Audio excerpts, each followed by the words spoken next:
It'd be kind of cool to set context as to what's happened in the world this month. What's happening? Tariffs are all over the place. Arsenal have somehow beaten Real Madrid in the Champions League.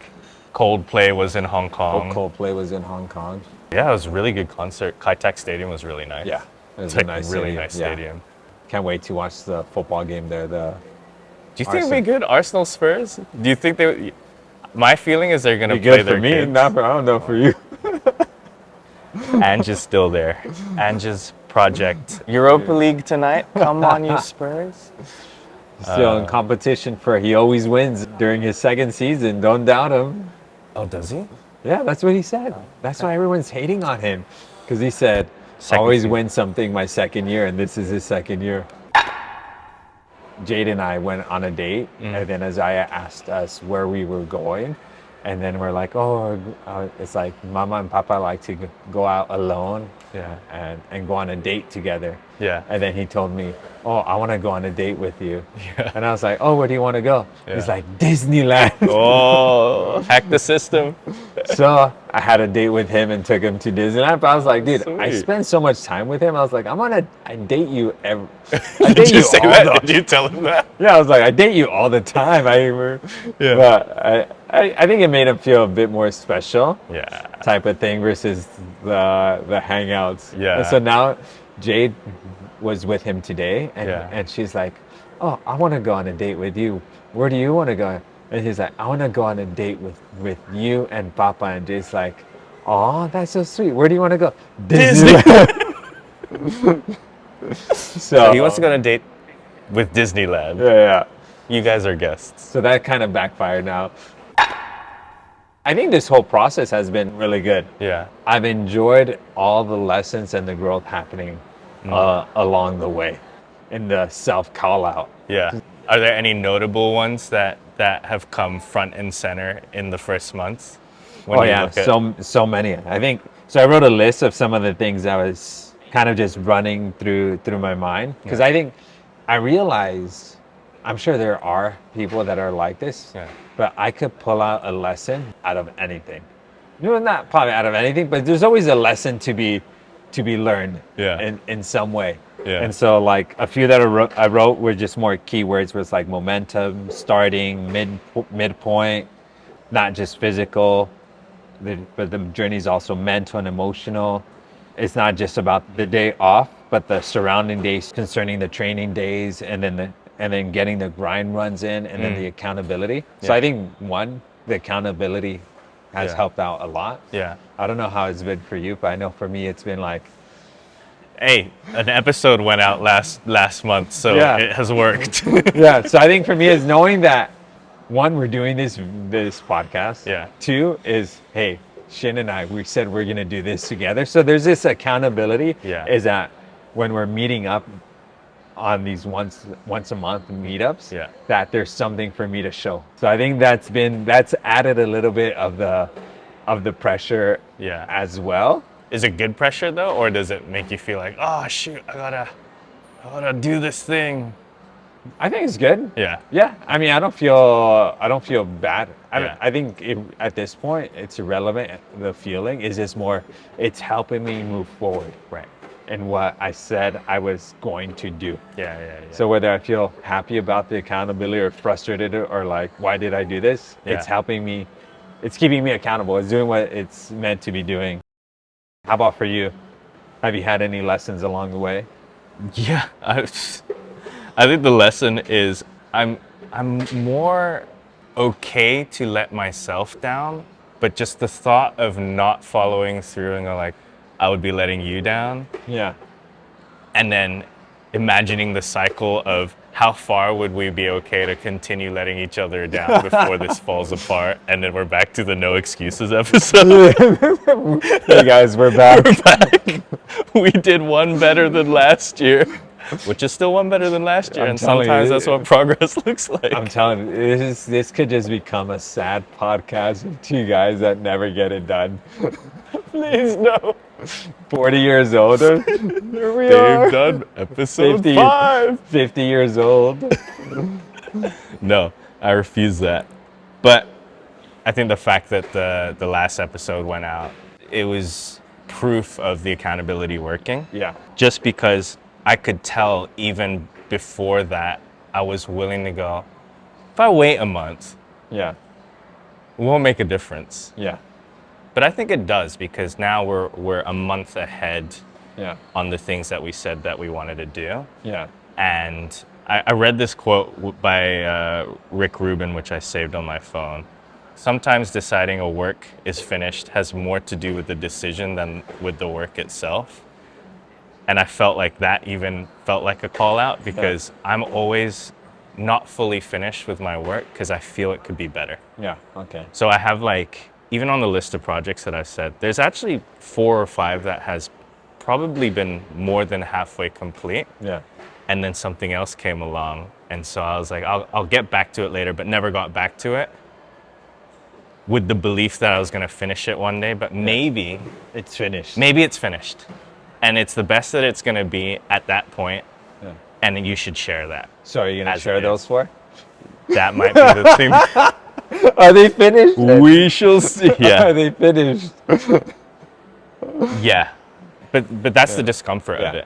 it, in all honesty, because I think if I shared these videos in the form that they are right now, you wouldn't think otherwise. You'd just be like, oh, okay, this is Yeah. a video. Maybe there's some shots that look unpolished, Yeah. but you won't think like, oh, this shot's unpolished and this Yeah. clearly wasn't thought through and not Yeah. finished. You'd just be like, oh, this is the video that you've made. This is cool. Yeah. It's fine. Or Yeah. it's terrible. It doesn't Yeah. matter. Like, Yeah. but you're done with Yeah. It's one, right? Yeah. And I think there is some sort of importance towards taking action that looks like that, where you're not coming up with also the reasons why you shouldn't do something that you mentioned earlier, where you're talking about when it came to this month with your running goals. It's like, don't even entertain the reason why you don't do Yeah. something, because once you start going in that path, then you can come up with all the lists of why it won't work, or why Yeah. you shouldn't share, or why you shouldn't do the run. Yeah. Because I think that was from the previous episode that we talked about the self call out. Yeah. I started thinking about what's the difference between an excuse and a reason. Because I think now I'm on week 4 or 5, so I've had around 18 runs. Well done. 18. I was 18 attempted runs. Yeah. But I've only done 14 out of the 18, Yeah. so I missed 4. Yeah. And so I started thinking, I was like, okay, what's the difference then between excuses and reasons? And I found this one where it says, excuses quiet a guilty mind and save face, while reasons allow us to reflect, reassess, and adjust our actions or goals. And so if I give myself an excuse, it's almost like, okay, this is why I didn't get it done. And I'm not actually able to go back and reflect and adjust. So I realized on some of those days, instead of saying, oh, here's my excuse of why I didn't run, I said, okay, the reason why I didn't run was because of this. Now let me see, what could I have done to actually have completed the run? And so that actually has helped out. So like, let's say, for example, planning ahead has helped out a lot, because I realized if I don't plan ahead, I have to be flexible and adaptable. Right. Like right now, most of my runs happen at night, but there was a few times throughout those runs where I realized if I'm stubborn about having those runs at night, I'm not going to do it. For example, the day I went to the dentist, I'm not going to be allowed to run post extraction. So I have to run before. Yeah. I could have easily said, oh, I got Probably. my teeth extracted today. Oh, so I couldn't run today. Yeah. That would have been an excuse versus the reason of like, hey, these are the reasons of why I may not run. Let me see how I could assess this. And looking back at all these things, I realized I actually could have done those runs. Whether it be just poor management of planning. Like schedule. Yeah. Like, let's say one of them was, I knew if I was going to get a run in, it was either going to be between 6 and 7 a.m. So I needed to do an early morning run. Right. I didn't go to sleep the night before early. Yeah. I didn't go. If I would have gone to sleep early, then I would have got my run in, and then whatever I needed to do the rest of the day would have got done. Versus, oh, I didn't have time today. Yeah.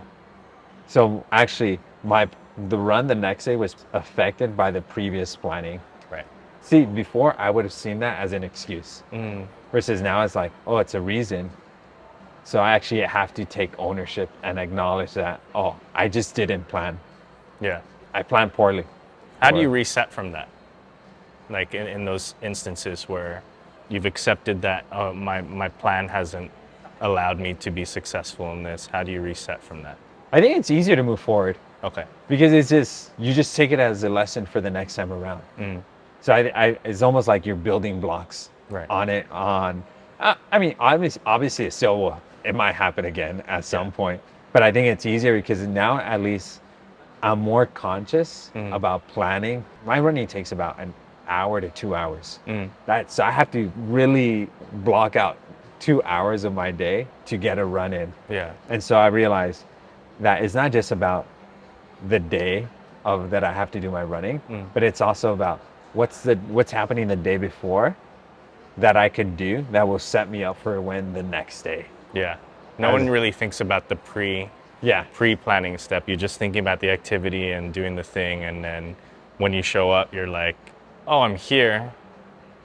If you're lucky, because you've prepared just well enough to do it. But then other times you're not even prepared to show up. Yeah. So I think that for me has been huge in terms of just also then building the consistency and then the momentum. And that's why I've enjoyed this whole process. Really, I've enjoyed it because I've been growing through it as well, because I realized being consistent has now allowed me to build momentum. And so there's days where I feel like running. Yeah. So those days are easier. But because I built the consistency and have the momentum, then even on days when I don't feel like running, it's almost like, this is just what I do today. Right. And that's when you know, okay, momentum is being built. Yeah, it's being built because it's like, it's irregardless, it's becoming a habit in terms of that. Yeah. I think earlier we were talking about how the importance of momentum is so that you can still take action on the days that you don't feel like doing. Yeah. Because actually those little moments, as insignificant as it could feel at the time, it's like, oh, say you didn't do the run when you didn't feel like it. Yeah. It's almost like you break a small promise to yourself that opens up this other area of just like, all right, well, it's just a run. I don't do it. But then doing it also is kind of like keeping a promise that I'm going to do the thing that I set out to do. Yeah. And that's why, like, part of this process is realizing, oh, it's not just physical. Yeah. It's not just about the running part. Like, that's mostly what you just talked about is mostly one's way of thinking or the emotion, feeling. What does feeling have to do with me actually running? A lot. Like, our feelings have so much to do with a lot of the things that we do. So I think this process has shown me that, oh, it's not just about the physical, which I think going into it, I was more thinking about what are the physical requirements for me to be able to do this half marathon. I didn't think about the emotional and the mental, all this other stuff that actually is a part of that as well. Yeah. So for you, how do you, I guess, when you're planning things and you're working through things, like, how does the mental or the emotional come into play for what you do?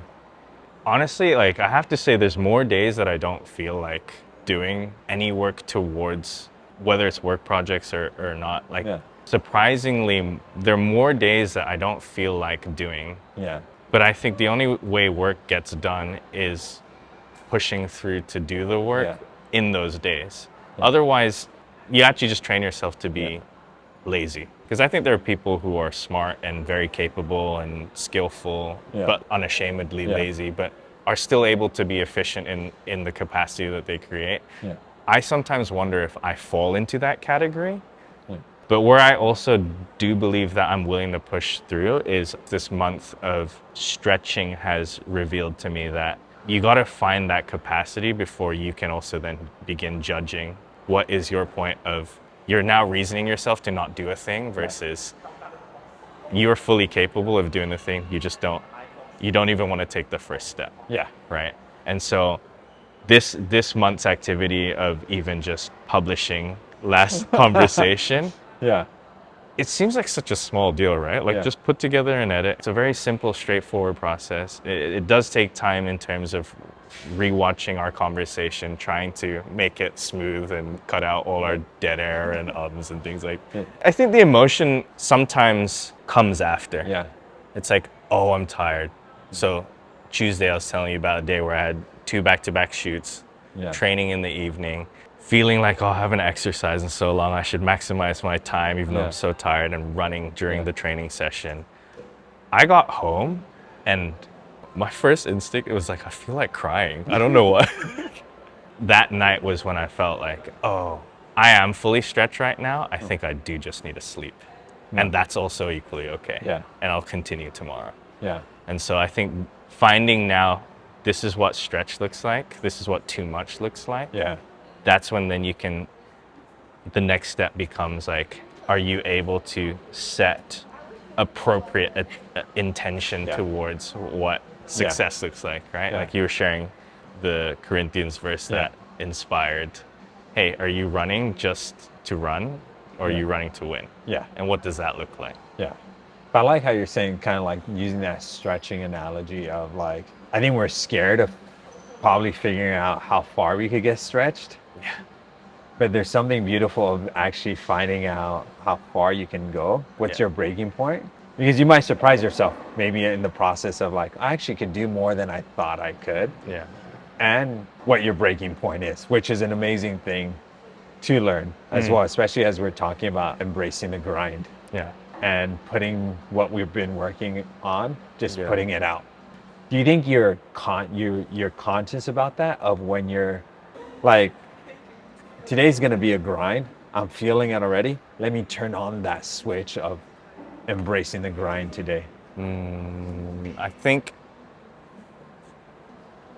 because I'm so aware of how easily distracted I can be, the way I start the day matters so much. Yeah. How well you prepare the day before, if anything, is a reflection of how the day after is going to go. So the days where I'm like, okay, tomorrow morning, this is how I'm going to start with these 2 main tasks that I know that I need to pay attention to. And the sucky thing about editing is you can have done so much work and it will still feel equally unfinished until it's finished. Yeah. And then when you're finished, you're like, oh, whoa, I did so much work. Yeah. The final product is complete. Yeah. But you can be 90% done and you can be 10% done and you'll feel equally like, oh my gosh, I'm so far from any progress. Yeah. Hence even more the importance of completing and publishing and sharing is the act of declaring that I'm done. I'm done with this. Yeah. Right? And we can celebrate it, or we can also reflect on the lessons that have come with how you spent your energy, time, efforts, learning. Is your skill set appropriately matched up to the task at hand, or is there more to grow and learn in that way? So I guess the overlap and the things that translate are, in terms of the emotional prep, or are there days where I'm willing to grind? It's like, I think my heart would like to believe every day I'm ready to go. Yeah. I'd like to believe that. Yeah. But the number of days I'm like, I'm ready to go. Yeah. But first, coffee. Yeah. And then you start, and you'll do one part of whatever task you have at hand in terms of the edit. And it feels like it's a good start. Yeah. And then there's another part that you're hitting and you're like, I have no idea what video I'm making right now. This looks terrible. This looks super, the messaging is not even right. Yeah.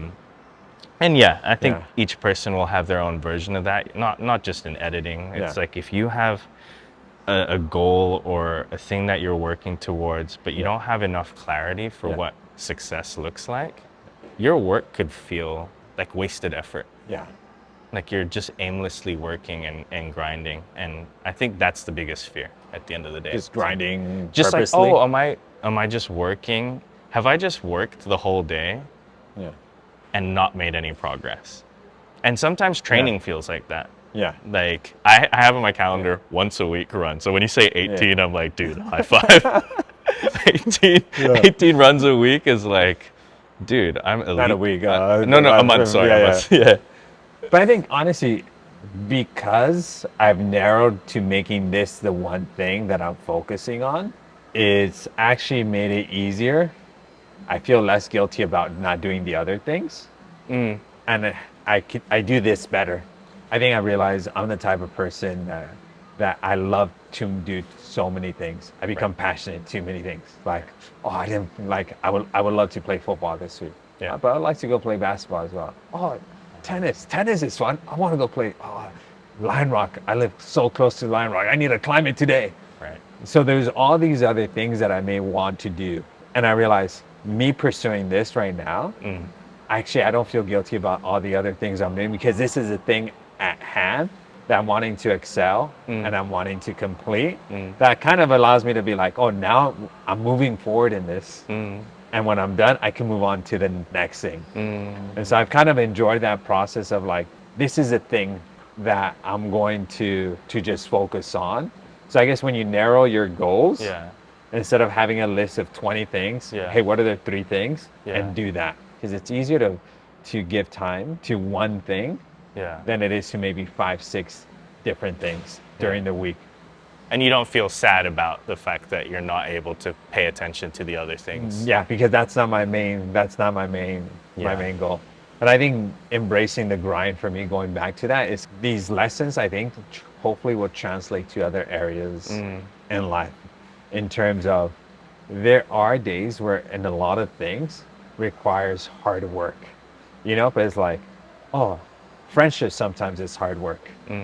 And I think people sometimes have a negative perception of hard work because it almost makes it seem like unenjoyable, which I think it probably can feel that way. But like, let's say you and I making a plan for this month to meet in April in some way requires some form of hard work in order to, in the midst of our month, we're going to find a time and make this happen, which means in saying yes to this, we're going to say no to other things as well. And so it's kind of like embracing the grind, I think goes into other areas of kind of like you were talking about coaching, I think, right? Of like, oh, am I making progress in this? It's almost like I'm embracing the grind of small increments. Yeah. Instead of being disappointed we didn't win, it's like, oh, well, but we're one better than last season. Yeah. And then even before, we're one better than the season before. So as a whole, we can be proud of that. Yeah. So I think it's just a mentality that carries into other things that sometimes like even like marriage or friendship or even relationships in terms of like as a father or as a son or whether you're a daughter or a mother, is sometimes it's a grind. In terms of like, I don't want to call my mom all the time. But I realize, I need to put the effort and the hard work to be able to call her. It doesn't mean that I'm calling her and I'm like, I don't love her. It's just the intentionality of like, okay, today, this week, I could give the excuses of why I'm not going to call my mom, for example. Or why I'm not going to call family.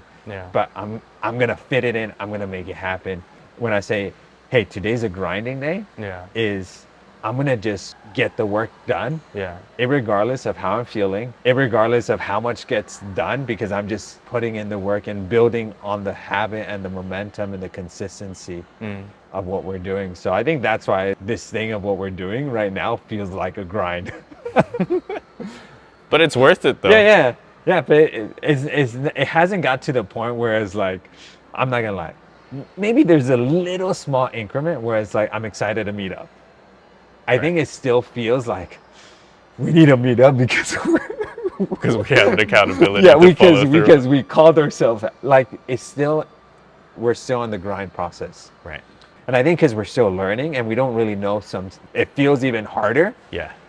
Versus I do think as we continue on this, I think we'll be way further ahead by the end of the year. But it's because we embrace the grind of those moments.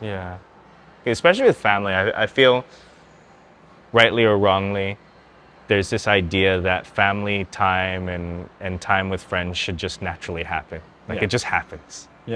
But then definitely the older that we get, you realize it's like, unless someone is willing to do the work to make that connection happen, it doesn't just happen. It can very much never happen as well. If you just like, just Yeah. twiddling your fingers and I hope this friend contacts Yeah. me, or I hope we get to do something one day. It's Yeah, like, I think it's people's perception of the word hard work.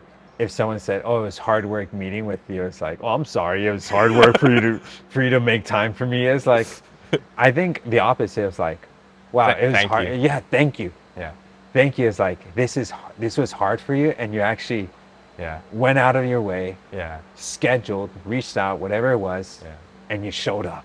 yeah, So I take it in that way, versus like, "Oh, I'm sorry, I'm hard work," you know. yeah. I like we could get into in terms of marriage. It's like people get offended whether is marriage hard work. Right. That's I'm true. not That's going a into very that one perfect just because example. I think I That's need a different episode. It's a different episode. Yeah. But I think there's something about I think this process has taught me about just embracing the grind and the running, Yeah. but also how that goes into other areas of life. Yeah. Because as we're talking about being stretched, if you don't embrace the grind, then the moment, because I think the grind, the question it challenges us with is, will I quit because it's gotten hard? Ooh.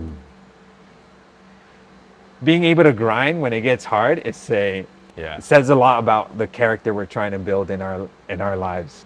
Yeah. That's a good question to end on and reflect on, if anything, for not just the next episode, but Yeah. just ongoing, right? Because it's Yeah. like, where are the areas in which maybe I'm more willing or inclined to quit just because it feels harder to. Yeah. Oh, I hit the hard. Yeah. I'm out.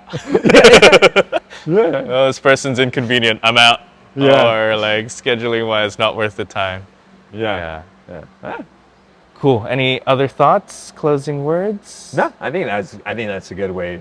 It could be our question that we throw out for people. Join us. And if more than 100 people like this video, we will release Sam's deleted scene.